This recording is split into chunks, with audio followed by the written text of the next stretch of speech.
The water hit Harrison Bennett's chest before he could scream. One moment he was gripping the hood of his submerged Mercedes, watching the brown current churn around him. The next moment, he was underwater, tumbling in darkness, his lungs burning with the need for air. He couldn't tell which way was up. His fingers scraped against something solid, maybe a fence post, and he grabbed it. His head broke the surface and he gasped, choking on muddy water. The rain pounded his face so hard he could barely see. Everything he knew was gone. His phone, his wallet, his identity as one of the richest men in America, none of it mattered now.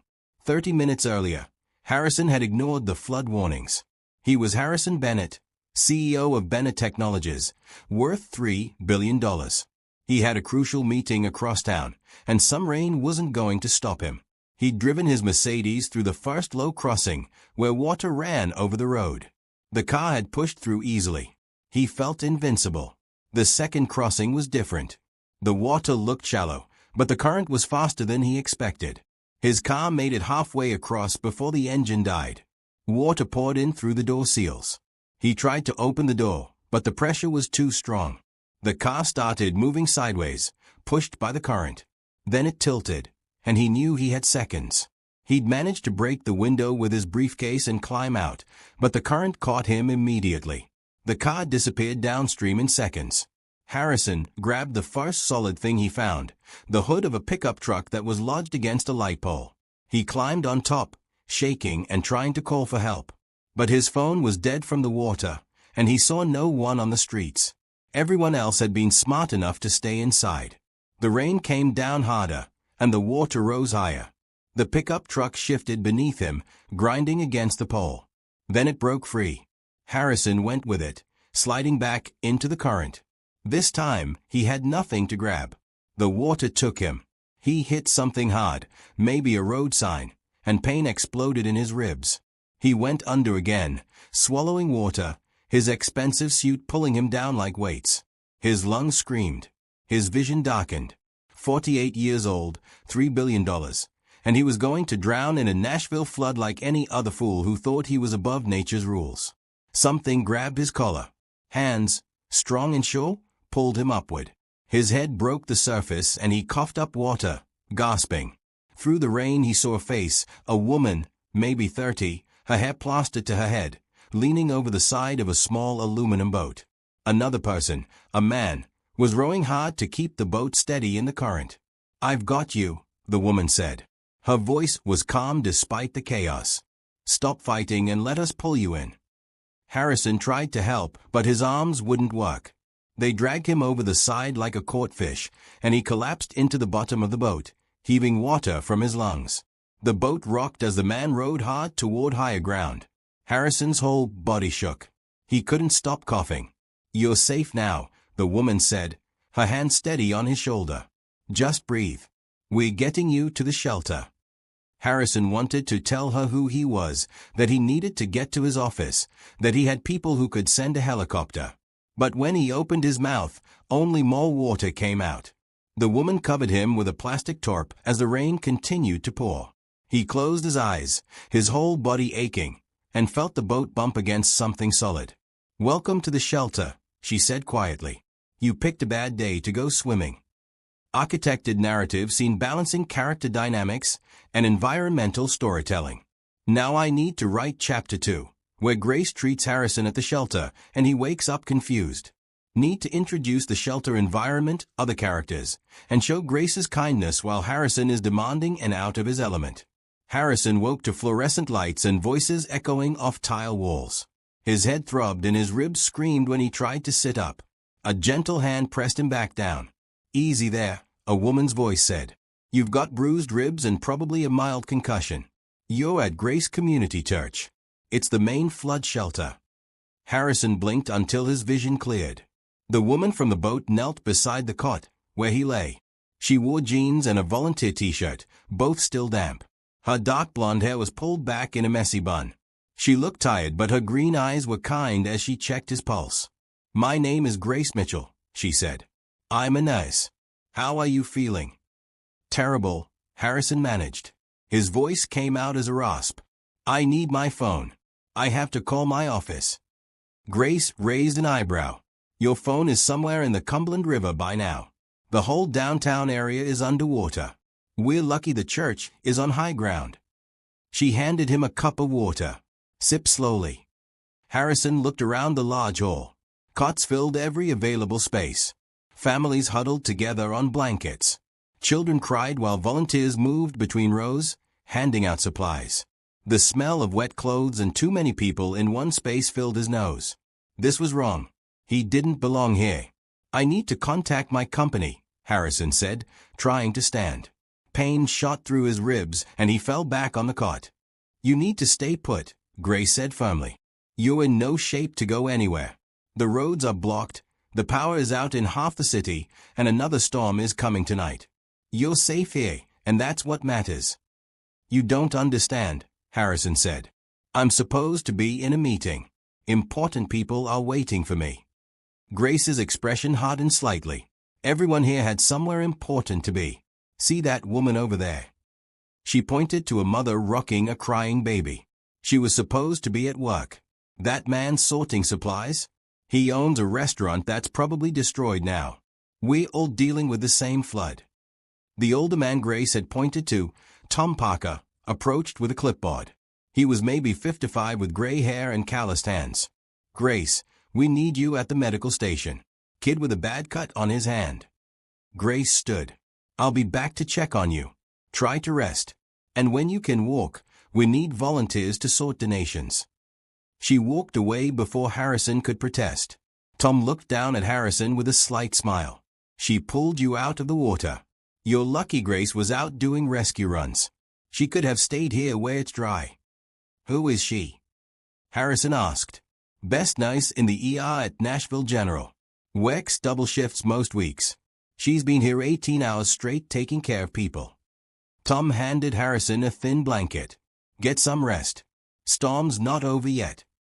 Harrison watched Grace across the room, bandaging a young boy's hand while making him laugh. Other volunteers brought in more people soaked from the rain. Pastor James Wilson, the church leader, moved through the crowd offering comfort and organizing the chaos into something manageable. Harrison's silk suit was ruined and covered in mud. His Italian leather shoes were somewhere in the flood. His Rolex was gone. Without his phone, his car, his wallet, he was nobody here. Just another flood victim on a cot. The thought should have terrified him. Instead, something about it felt almost freeing. A little girl, maybe 8 years old, walked past his cot. She stopped and looked at him with curious brown eyes. "Are you okay, mister?" "I think so," Harrison said. "Mom says we have to be brave," the girl said seriously. "The flood took our house, but we okay because we have each other. That's what matters." Before Harrison could respond, Grace called out, "Sophie, come help me organize the first aid supplies." The little girl smiled at Harrison and ran to her mother. Harrison watched them work together, sorting bandages and medicine with practiced efficiency. Grace's daughter. A single mother working double shifts and still out in a boat rescuing strangers. He felt something unfamiliar in his chest. Shame, maybe. Or the beginning of understanding how far he drifted from what really mattered. The rain started again outside, hammering against the roof. People huddled closer together. Grace moved through the crowd like a steady force, bringing calm wherever she went.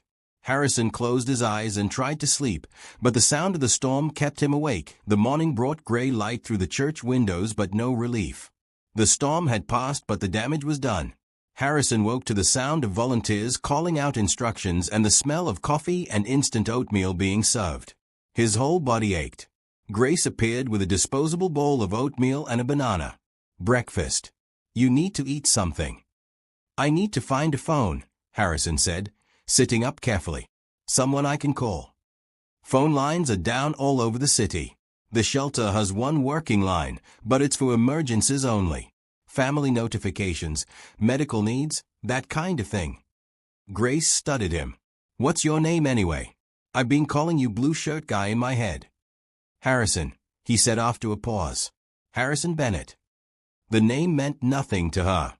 "Well, Harrison, once you finish eating and can walk, I need you on supply duty. We've got donations coming in and they need sorting." "I don't do manual labor," Harrison said before thinking. Grace's expression went cold. Everyone here does whatever needs doing. The woman folding blankets over there is a lawyer. The man cooking breakfast is a dentist. Your fancy suit doesn't make you special here. It just makes you another person who needs to pitch in. She walked away before he could apologize. Harrison ate the oatmeal, which was bland and lumpy, and realized he couldn't remember the last time he'd eaten anything that didn't come from a high-end restaurant. His stomach was grateful anyway. Tom Parker found him an hour later. Come on. Grace says you're on supply sorting. Don't worry, it's not hard. Harrison followed Tom to a corner of the church hall where boxes and bags of donations were piled high. Clothes, canned goods, toiletries, baby supplies. Everything was mixed together in chaos. Clothes go in these bins by size, Tom explained. Food goes on those tables. Toiletries get their own section. Medicine and first aid stuff goes straight to Grace. Got it. Harrison nodded and started working. His ribs hurt with every movement, but complaining would make him look even worse after what he'd said to Grace. Other volunteers worked around him. They talked about their flooded homes, their missing pets, their destroyed businesses. Nobody complained. They just worked and helped each other. A young couple, probably in their 20s, sorted through damaged photographs they'd managed to save. The woman was crying quietly while her partner held her hand.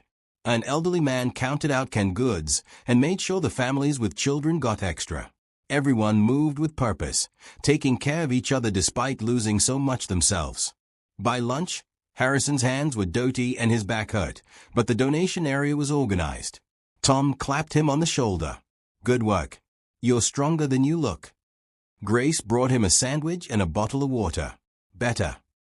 I'm sorry about earlier, Harrison said. What I said was wrong. You were scared and hurting. People say things. Grace sat down beside him on a folding chair. But this is what happens when disaster hits. Everything else falls away, and we're just people trying to survive together. Your job, your money, your status, none of that matters when the water is rising. How's your house? Harrison asked. Grace's face tightened. Bad. The whole first floor is flooded. Everything we own is probably ruined. But we're alive and Sophie's safe. That's all that matters right now. Where will you go after this? I don't know yet. We'll figure it out. Grace stood and went back to work. Harrison watched her move through the shelter, checking on patients, organizing volunteers, comforting scared children. She never stopped, never complained, just kept going because people needed her. He thought about his mansion in Belmead, his vacation home in Aspen, his penthouse in New York. Empty spaces filled with expensive things, and no one who actually cared if he was alive or dead. The afternoon brought more rain. Harrison continued sorting supplies, and with each box he opened, he thought about the people who donated these items. Regular people, giving what little they had to help strangers. When had he last done something like that? When had he last thought about anyone but himself? Pastor Wilson gathered everyone together as evening approached. The forecast shows more storms tonight. We're going to be here a while longer. But we have food, we have shelter, and we have each other. That's a blessing. People prayed together. Harrison hadn't prayed since he was a child. He bowed his head anyway and listened to the words of hope and thankfulness. These people had lost everything, and they were giving thanks.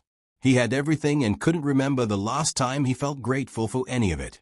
That night, lying on his cot listening to the storm outside, Harrison made a decision. He would stay as long as they needed him. Not because he had to, but because maybe, for the first time in his life, he wanted to do something that actually mattered. The third day at the shelter brought sunshine and the slow realization of how bad the damage really was. News crews arrived, their vans parking outside the church. Volunteers cheered when a truck delivered hot meals from a restaurant that somehow still had power. Harrison helped unload food trays, his muscles sore from 2 days of physical work he wasn't used to. Grace worked beside him, directing traffic and making sure everyone got fed. Sophie stayed close to her mother, helping hand out napkins and plastic forks. Can I have 3 meals? An older woman asked Harrison. My daughter and grandson are here too. Take 4, Harrison said, handing her extra trays. There's plenty. The woman smiled, the kind of genuine smile he couldn't remember receiving in years. Bless you. During lunch, Harrison sat with Tom Parker and his wife, Margaret. They talked about their hardware store that sat in 3 feet of water.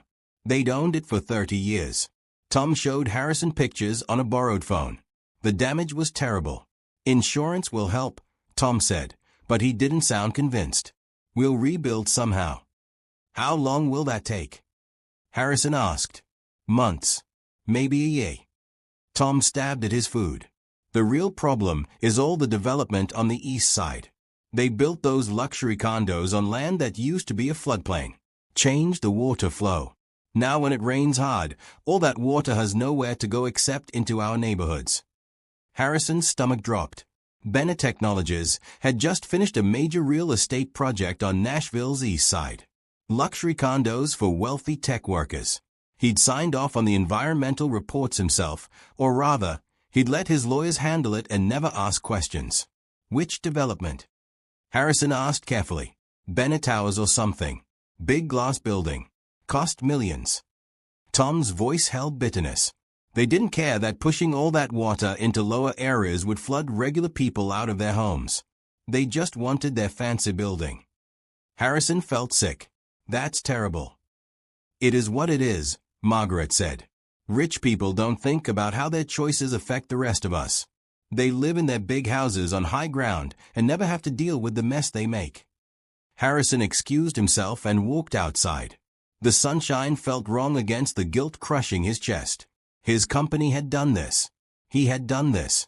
The same project he'd celebrated at a champagne toast last year had destroyed the homes of the very people now helping him survive. Grace found him sitting on the church steps an hour later. You look like you've seen a ghost. Where's your house? Harrison asked. East Nashville. Near Riverside. Why? What street? Grace frowned but answered. Woodland Street. Little blue house with a white fence. Or it was. Now it's the little blue house full of mud and ruined memories. Harrison pulled up a mental map. Woodland Street was 6 blocks from his development. The hydrology reports his lawyers approved had specifically mentioned increased flood risk in that exact neighborhood. He'd never read the full report. Never cared. It was just paperwork standing between him and profit. What's wrong? Grace asked, sitting beside him. I need to tell you something. Harrison took a breath. My company built Bennett Towers. I'm the CEO of Bennett Technologies. I signed off on that project. Grace went very still. You're that Harrison Bennett? I am. And I'm sorry. I didn't think about what it would do to people like you. I never asked the right questions. I just wanted the building built and the profits coming in. The words felt hollow even as he said them. Grace stood up slowly. Her face was pale. My daughter sleeps in a shelter because you wanted a bigger bank account. Do you know how hard I've worked to give Sophie a stable home? I work 60-hour weeks. I save every penny. And you destroyed it all without even knowing my name. I know, Harrison said quietly. I know, and I'm sorry. Sorry doesn't fix my house. Sorry doesn't replace Sophie's toys or my grandmother's quilts or the life we built. Grace's voice shook with anger. You rich people make these decisions in boardrooms and never see the real cost. Well, here it is. Look around. These are the people you hurt. She walked back inside, leaving Harrison alone with his shame. He watched volunteers loading supplies onto trucks. Families gathered their few belongings to leave for temporary housing. Children played with donated toys while their parents tried to figure out how to rebuild their lives. This was his fault. Not alone, but he'd played a major part. And sitting here, feeling guilty wasn't enough. Sorry wasn't enough. He needed to do something real, something that actually mattered. But first, he had to prove he meant it. Harrison went back inside and found Pastor Wilson. I need to help. Really help. What do these families need most? The pastor studied him for a long moment. Why the sudden change? Because I just realized I'm part of why they are here, Harrison said honestly. And I need to make it right. The following days blurred together in a routine of work and helping. Harrison threw himself into shelter operations with an intensity that surprised everyone, including himself. He organized supply deliveries, created spreadsheets tracking family needs, and used his business knowledge to help Pastor Wilson coordinate with city officials. Grace avoided him. He understood why. Every time he saw her helping someone whose life was ruined partly because of his choices, the guilt dug deeper. But he kept working, not to ease his conscience but because it was the only thing he could do right now. Subscribe now to see what happens when Grace finally confronts Harrison about his past. Will forgiveness be possible? Comment below whether you think people like Harrison deserve a second chance. On the 5th day, a water pipe burst in the church kitchen. Harrison found himself working alongside Grace to clean up the mess, while others prepared dinner in a different area. They worked in silence for a while, mopping up water and moving supplies. "You're still here," Grace finally said. "Where else would I go?" "Back to your mansion. Your company. Your real life." Grace wrung out her mop. Rich guys don't usually stick around homeless shelters longer than it takes to write a check and get a tax deduction. "I'm not writing a check," Harrison said. "I mean, I will, but that's not why I'm staying. I'm staying because I need to understand what I did. I need to see it up close." Grace stopped working and looked at him. "And what do you see?" "People who work harder than I ever have. Families who care more about each other than anything else.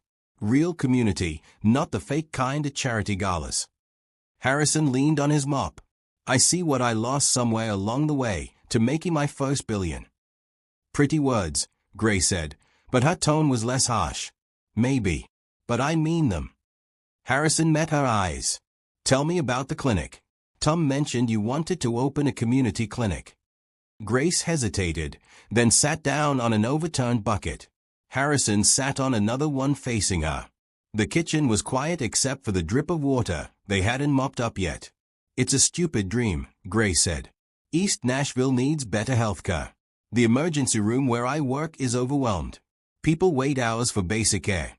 A community clinic could help with regular checkups, minor emergencies, chronic disease management.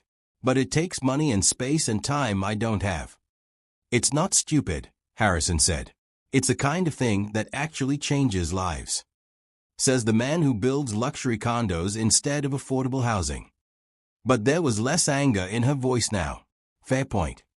Harrison smiled slightly. "Can I ask you something? Why did you go out in that storm to rescue people? You could have stayed safe here with Sophie." Grace was quiet for a moment. "Because someone did the same for me once. When Sophie was a baby and her father left, I was drowning in a different kind of flood. Bills I couldn't pay, shifts I couldn't cover, no family to help. A woman at the church, Mrs. Patterson, she just showed up one day, brought me groceries, watched Sophie so I could sleep, helped me figure out government assistance. She didn't know me, just saw someone who needed help and helped." "Where is she now?" "She passed away 2 years ago. Cancer." Grace's eyes were distant. "I promised her I'd pay it forward. That I'd help others the way she helped me. That's why I do rescue runs. That's why I work at the shelter. That's why I want the clinic. Because I know what it feels like to need help and actually get it." Harrison felt something shift in his chest. This woman had every reason to hate him, to let him suffer the way she was suffering. But she'd pulled him out of the flood anyway. Because helping people was just who she was. "I lost my way," Harrison said quietly. "I grew up middle class in Ohio. My dad worked at a factory. Mom was a teacher. When I started my company, I wanted to prove I could be more than where I came from. Somewhere along the way, being rich became more important than being decent. I forgot what my parents taught me about helping others." "So what now?"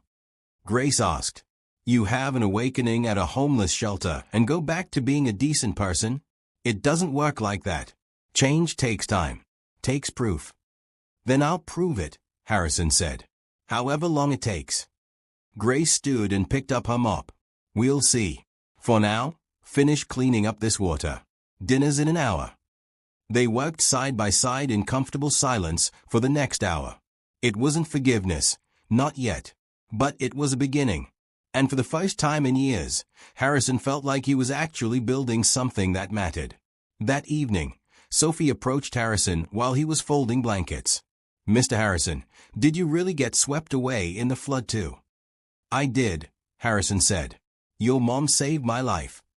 Sophie smiled. She saves everyone. She's the best. She really is, Harrison agreed, watching Grace across the room, laughing with another volunteer, while bandaging someone's twisted ankle. She really is. Reality crashed back in on the 7th day, when a volunteer's phone showed breaking news. Harrison was sorting canned goods when Tom called out, "Hey, turn on the TV in the pastor's office. Something big on the news." A crowd gathered around the small television. The news anchor looked serious. Breaking news in the Nashville flood disaster. Billionaire Harrison Bennett, CEO of Bennett Technologies, is missing and presumed dead. Bennett's car was found submerged near downtown 3 days ago. Company officials have released a statement. The screen showed his business partner, Richard Hayes, standing outside the Bennett Technologies building. Richard looked appropriately somber in his expensive suit. Harrison Bennett was not just my partner, but my friend. His loss is devastating to everyone at Bennett Technologies. We are offering a $1 million reward for any information about his whereabouts. The news anchor continued. Bennett Technologies stock has dropped 15% since the news broke. The company was in the middle of several major deals that now hang in uncertainty. Tom turned off the TV and looked at Harrison. "That's you. You're the dead billionaire." Everyone in the pastor's office stared at Harrison.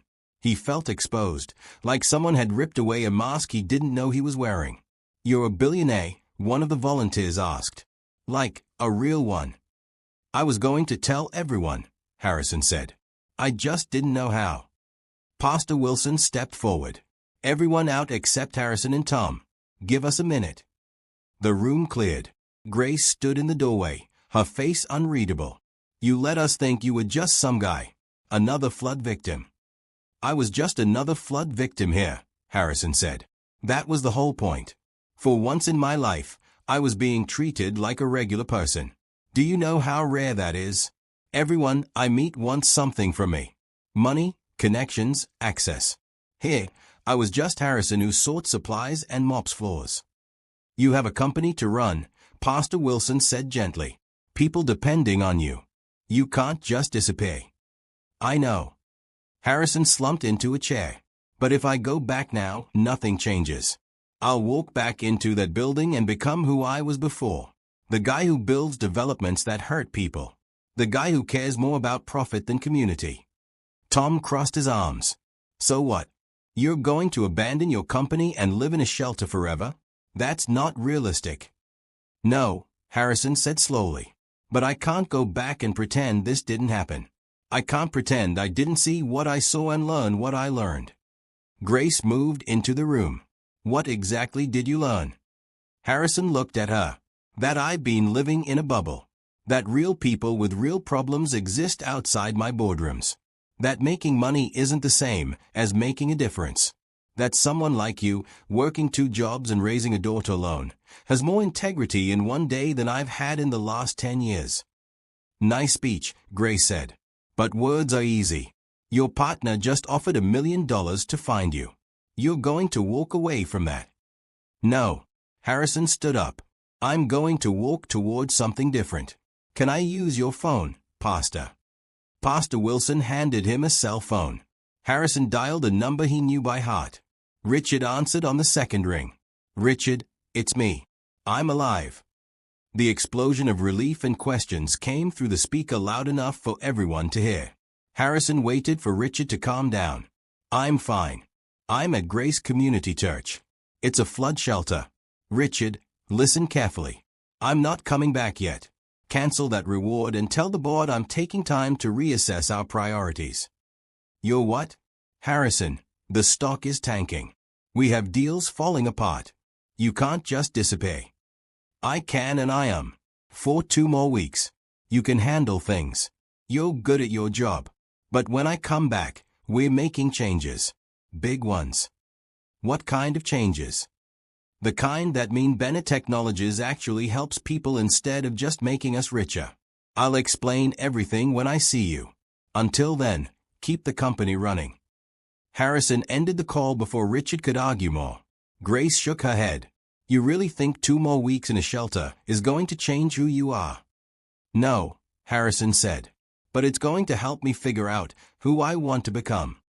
Tom laughed. Well, you're either the dumbest billionaire alive or the first one who's actually got a soul. Time will tell which. News spread through the shelter within an hour. Some people were angry he'd lied by omission. Others were excited about having a billionaire working alongside them. A few started asking for money, which Harrison politely declined for now. Sophie found him sitting outside on the church steps as the sun set. Are you really rich? I am, Harrison admitted. But you still did the dishes and folded blankets. Yes. Sophie thought about this. Mom says being rich doesn't make you better than anyone. She says character is what matters. Do you have character, Mr. Harrison? I'm working on it, Harrison said honestly. Sophie nodded seriously, as if this answer satisfied her. Good. Mom likes people with character. She skipped away to help set up for dinner. Harrison watched the sunset paint the sky orange and pink. He'd spent years building an empire and somehow lost himself in the process. 2 weeks wouldn't fix everything. But maybe it would give him enough clarity to start fixing what mattered. Grace walked by carrying a stack of blankets. She paused. For what it's worth, I believe you want to change. Wanting and doing are different things. Don't disappoint these people, Harrison. They've already lost enough. I won't, Harrison said. I promise. She walked inside. Harrison sat alone with his promise, hoping he was strong enough to keep it. The shelter slowly emptied over the next few days as families found temporary housing or moved in with relatives. Grace and Sophie were among the few still living there, with nowhere else to go. Harrison watched Grace work 18-hour days, treating patients, organizing volunteers, and trying to be strong for her daughter. On the 10th day, Harrison approached Grace during a rare quiet moment.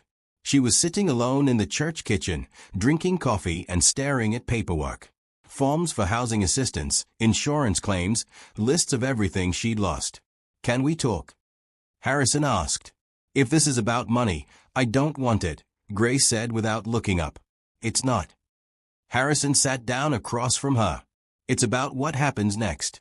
For both of us. Grace set down her coffee. You go back to your company. I figure out how to rebuild my life with nothing. That's what happens next. What if it didn't have to be that way? Don't. Grace's voice was tired. Don't offer to fix everything with money. I've watched rich people try to buy their way out of guilt before. It doesn't work and it doesn't last. I'm not trying to buy anything, Harrison said carefully. I'm trying to make things right. There's a difference. Is there? Grace met his eyes. Your development destroyed my home and dozens of others. You waltz in here, work at the shelter for a couple weeks, and suddenly you're enlightened. That's not how real change works. Real change takes sacrifice. Takes giving up things that matter to you. Are you willing to do that? Harrison was quiet for a moment. Yes. But I need to show you, not tell you. Will you give me a chance to prove it? Grace studied him. What are you proposing? Work with me. Help me figure out how to make Bennett Technologies into something that actually helps communities instead of hurting them. You know what people need. I know how to make things happen. Together, maybe we can do something that matters. I'm a nice, not a business consultant. You're someone who sees what's really wrong and actually cares about fixing it. That's more valuable than any MBA. Harrison leaned forward. The clinic you talked about. Let's make it real. Not just in East Nashville, but in every community that needs one. Let's build affordable housing that doesn't destroy neighborhoods. Let's use my company's resources to help instead of harm. Grace laughed, but it sounded bitter. You're describing a completely different company. Your shareholders would never allow it. Then I'll buy them out. I have the money. What I need is someone who'll tell me the truth and keep me honest. Someone who won't let me slide back into old habits. Harrison paused. I need you, Grace. Not because you need my money, but because I need your moral compass. This is crazy, Grace said. I have a daughter to raise. A life to rebuild. I can't just drop everything to help fix your guilty conscience. What if fixing my conscience means giving Sophie a stable home and you the clinic you've always wanted? What if it means helping hundreds of other families avoid what you went through? Harrison's voice was intense. I'm not asking you to trust me. I'm asking you to give me a chance to earn your trust. Before Grace could answer, Sophie ran into the kitchen. Mom, Mrs. Parker says we can stay with them for a few weeks until we find a place. That's wonderful, honey, Grace said, but Harrison could see the strain in her smile.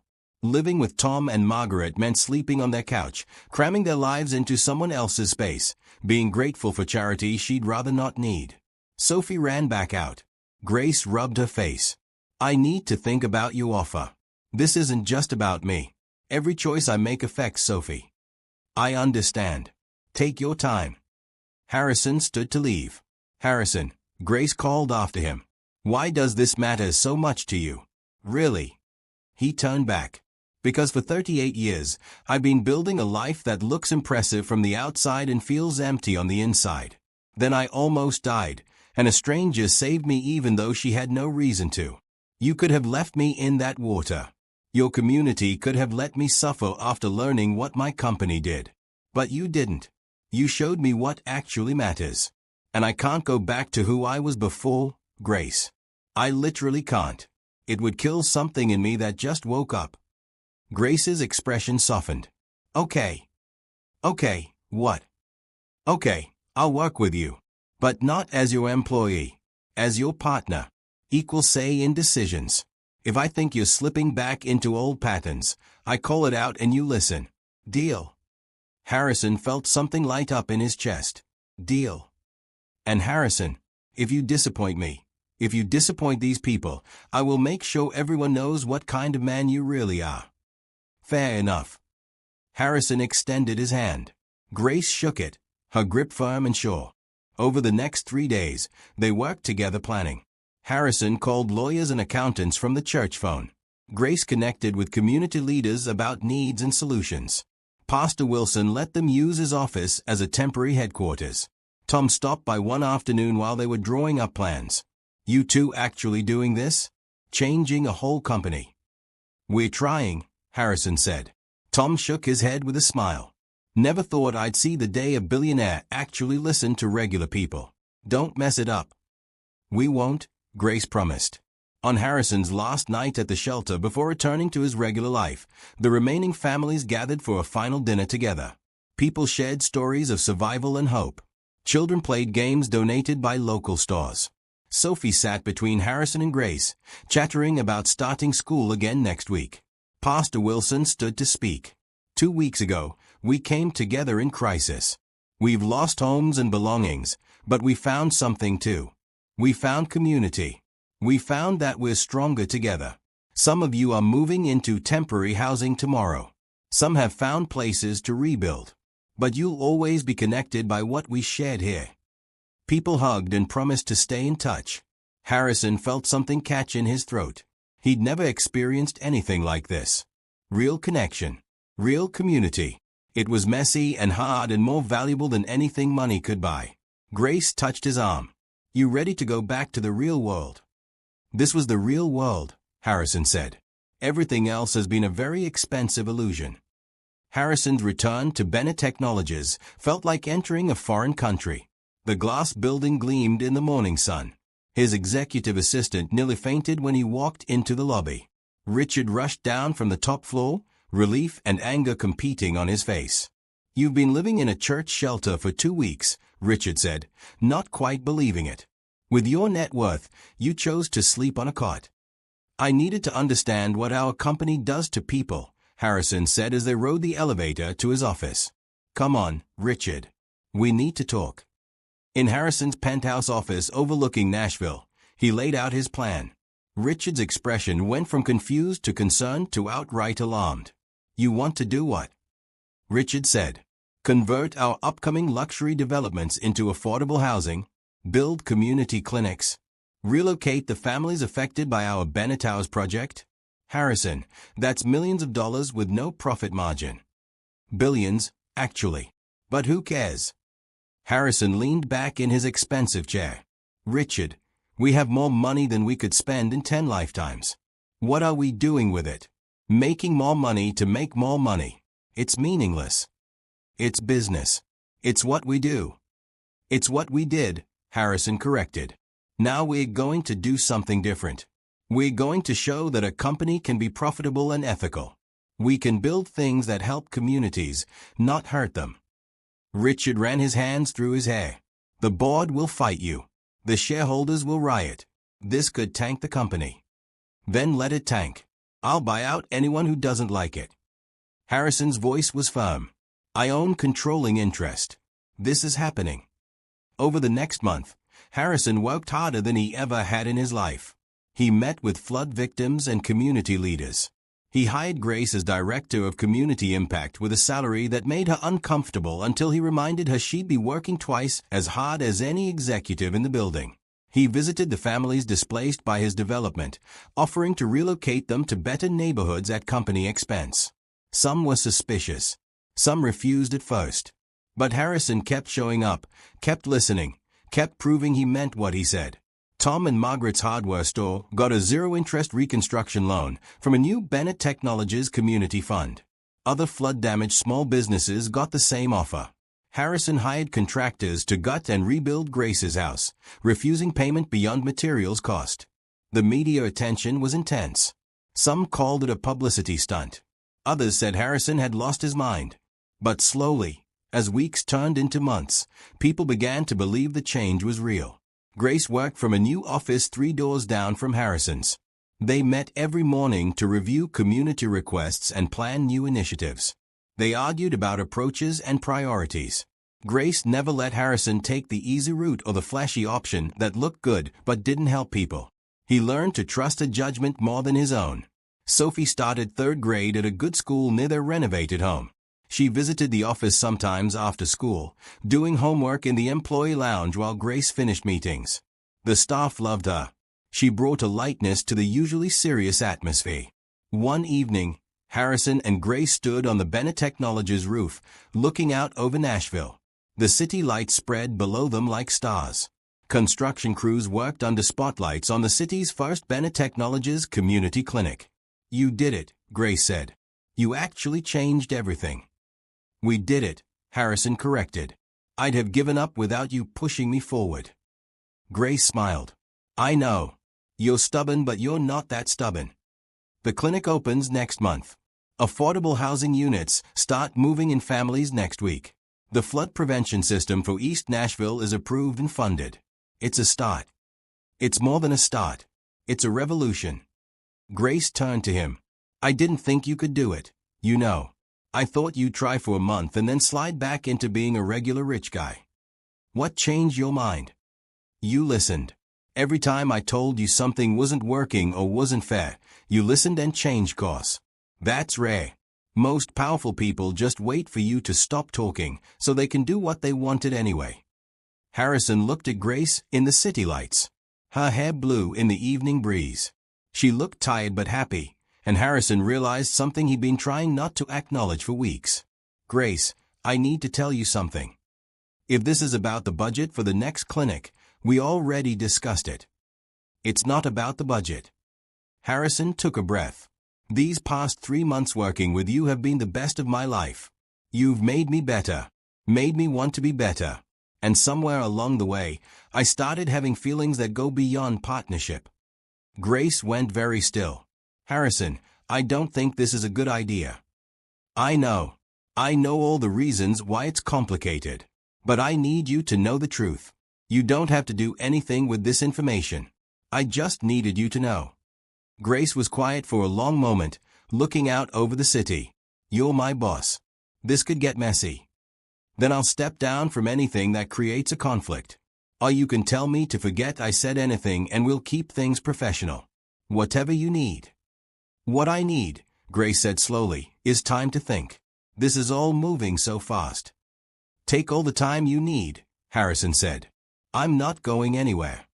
They stood in comfortable silence, watching the city they were both working to heal. Whatever happened between them personally, they'd built something good together. Something that mattered. That was enough for now. 3 months after the flood, East Nashville came together for a celebration. The community clinic opened its doors with Grace cutting the ribbon. Families moved into the first completed affordable housing units. Tom and Margaret reopened their hardware store with a party that filled the street. Harrison stood in the background at each event, letting community members take center stage. This wasn't about him looking good. It was about making things right. "You really did it," a voice said beside him at the hardware store reopening. Harrison turned to see Pastor Wilson. "You changed your whole life." "I'm still learning," Harrison admitted. "Grace keeps me honest. She's good at that." Pastor Wilson smiled. "You know, when you first came to the shelter, I thought you were just another businessman who'd forget about us as soon as you could. I'm glad to be wrong." The months had brought other changes too. Bennett Technologies' stock initially dropped when Harrison announced the new community-focused direction. But then something unexpected happened.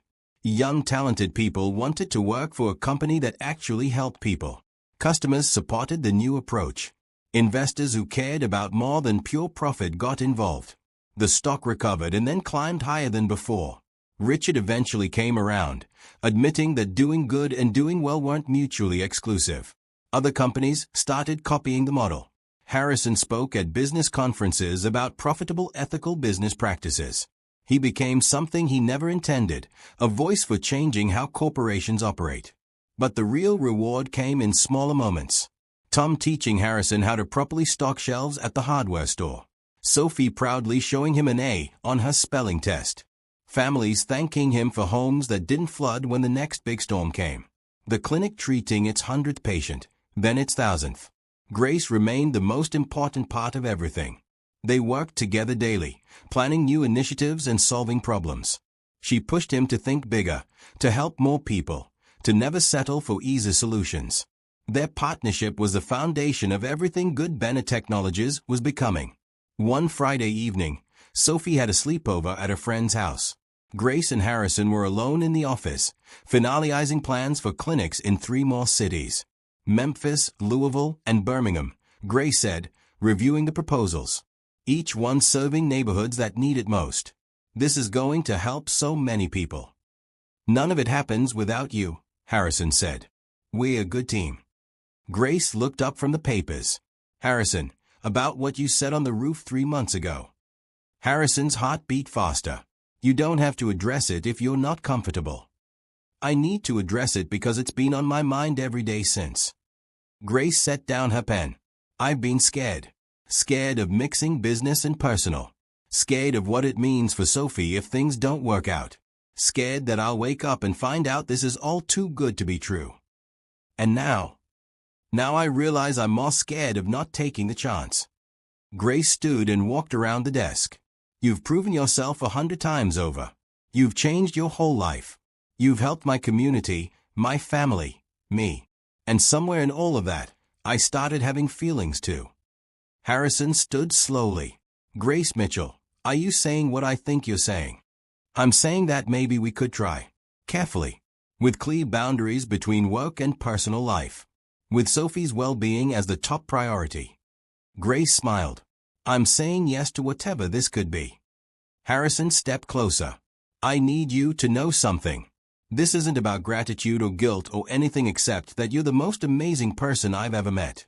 You made me want to be better, and then you helped me actually become better. I love you, Grace." "I love you too," Grace said softly. "Now are you going to kiss me, or just keep talking about it?" Harrison laughed and pulled her close. Their kiss was gentle at first, then deeper. When they finally pulled apart, they were both smiling. "We should probably tell Sophie before the office starts gossiping," Grace said. "Agreed. How do you think she'll take it?" "She's been asking me when you're going to be her new dad for the past month. I think she'll be fine." They spent the rest of the evening planning how to blend their work and personal lives. They agreed to strict rules about separating the two. At work, they were partners in the business. At home, they were something more. It wouldn't be easy, but nothing worth having ever was. The weekend brought a different kind of celebration. Harrison invited everyone from the shelter to his house for a barbecue. Tom worked the grill while Margaret organized games for the kids. Pastor Wilson blessed the food. Sophie ran around with other children, all of them healthy and happy and safe. Grace stood beside Harrison, watching the scene. This is what it's all about. Community. connection, people caring about each other. I never understood that before, Harrison said. I thought success meant being above everyone else. Turns out real success is being connected to everyone else. When did you get so wise? Grace teased. I had a good teacher. Harrison squeezed her hand. As the sun set, casting warm light over the gathering, Harrison felt something he'd never experienced before. Complete contentment. Not because he had money or power or success, but because he was surrounded by real people who cared about each other, and he was finally one of them. Sophie ran up and grabbed both their hands. Come on, we're playing tag and you're both it. They ran after her, laughing, while the community that had saved Harrison in more ways than one cheered them on. This was the life he'd been searching for without knowing it. This was home. 6 months after the flood, Nashville had healed in ways both visible and invisible. New construction filled spaces where destroyed buildings once stood. But more importantly, communities had grown stronger through shared struggle and recovery. Harrison stood at the window of Grace's house, watching Sophie play in the backyard. The little blue house with the white fence had been restored, but it was more than it was before. Solar panels powered it. Flood-proof foundation protected it. Grace's grandmother's quilts, professionally restored, hung on the walls. She's been asking about the thing, Grace said, coming up beside him with 2 cups of coffee. What thing? Harrison asked innocently. The thing you've been planning for 3 weeks while thinking you're being sneaky about it. Grace handed him a cup. I'm a nice. I notice things. You've been nervous, distracted, and you keep touching your jacket pocket like you're checking if something's still there. Harrison laughed. Am I that obvious? Only to someone who loves you. Which I do, by the way. I love you too. Harrison set down his coffee and took both her hands. Grace, these past 6 months have been the most real, most meaningful, most important of my life. You saved me from drowning, and then you saved me from a life that looked successful but felt hollow. Harrison, what are you doing? Something I should have done weeks ago. Harrison pulled a small box from his jacket pocket and dropped to one knee. Grace Mitchell, will you marry me? Will you let me spend the rest of my life trying to be worthy of you? Will you let me be Sophie's father and your partner in everything that matters? Grace's eyes filled with tears. You're serious. This is real. As real as it gets. I know it's fast. I know we've only been officially together for 3 months. But I've never been more certain of anything. Harrison opened the box. The ring inside was beautiful but not ostentatious. A simple diamond on a platinum band. So what do you say? Yes. Grace was crying and laughing at the same time. Yes, absolutely yes. Harrison stood and slipped the ring on her finger, then kissed her while Sophie, who'd been watching through the window, ran inside screaming with joy. You're going to be my dad. Sophie threw herself at Harrison, who caught her and spun her around. If that's okay with you, Harrison said seriously. It's super okay. Sophie hugged him tight. I always wanted a dad who helps people and makes mom smile. The next weeks brought more celebrations.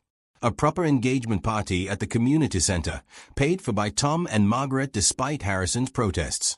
The whole community came. People who'd lived in the shelter together, people who'd rebuilt their lives with Bennett Technologies' help, people who just wanted to celebrate something good.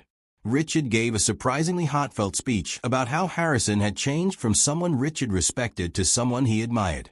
He taught me that business can be about more than profit. That success can mean making a difference. That the best returns aren't measured in dollars. Pastor Wilson blessed the couple. 2 people who found each other in the middle of disaster and built something beautiful. That's how life works sometimes. The worst moments can lead to the best outcomes. But the biggest surprise came when Harrison announced a new initiative. Grace and I have been talking about how to expand what we've started here in Nashville. We want to create the Bennett Mitchell Foundation, focused on disaster relief, community healthcare, and affordable housing. We're committing $2 billion to start. The room erupted in applause. Grace squeezed his hand, proud and overwhelmed. But that's not all, Harrison continued. We're hiring community members as advisors. We're not going to sit in an office deciding what people need. We're going to ask them and then provide it. Tom Parker will lead our small business recovery program. Margaret will coordinate volunteer efforts. Pastor Wilson will oversee our community outreach. This foundation belongs to all of us. After the party, Harrison and Grace walked through East Nashville. The streets were quiet in the evening light. Families sat on porches. Children played in yards.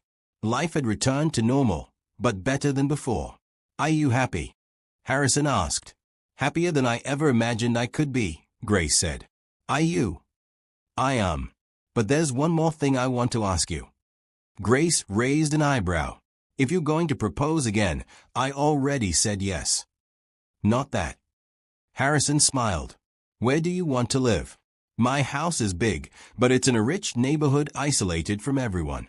I want us to build a life here, in this community. Would you be okay with that?" "You want to give up your mansion, to live in East Nashville." "I want to live where our lives actually are. Near the clinic, near the people we help, near real community.